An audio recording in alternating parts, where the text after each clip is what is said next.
जीवन की धार और गंगा की धार लगभग एक जैसी है।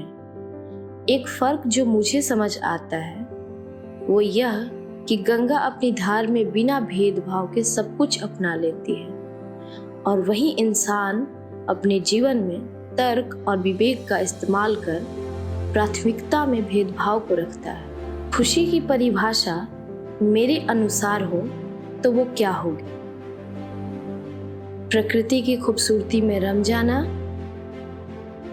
गंगा की धीमी लहरों में खुशी ढूंढना, फूल पौधों की सफाई करना, उनका ख्याल रखना, गीत गाना, गीत गवाना, OTT प्लेटफॉर्म्स बिंज करना, भूखे जानवरों को कुछ खिला देना, किताबें पढ़ना, किताब लिखना या फिर बिहार बिहार करना। जब मैंने दर्शन और आध्यात्म को जाना तब मुझे ये बात समझ आई कि खुशी तो उस काम को करने में है जो आपने कभी नहीं किया लेकिन हमेशा करना चाहा।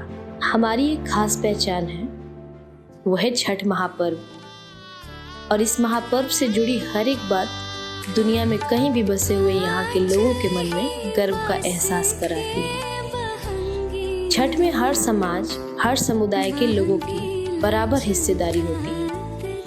एक के बिना दूसरे का काम रुक जाए, ऐसी हिस्सेदारी। हमें हर जरूरत की चीज बाजार में भरपूर मात्रा में उपलब्ध मिलती है और जो लोग यह संभव कर पाते हैं उनके घर भी तो छठ पूजा होता है। इसके लिए मैंने पूजा का कुछ सामान उन्हें भेंट करने का निश्चय किया, जितना मुझसे संभव हो पाया।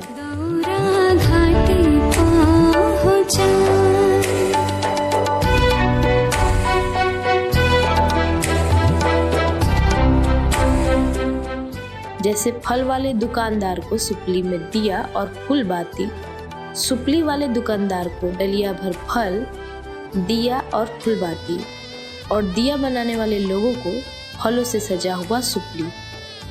ऐसा करके मुझे सच में बहुत खुशी का एहसास हो रहा है और मैं बहुत खुश हूँ।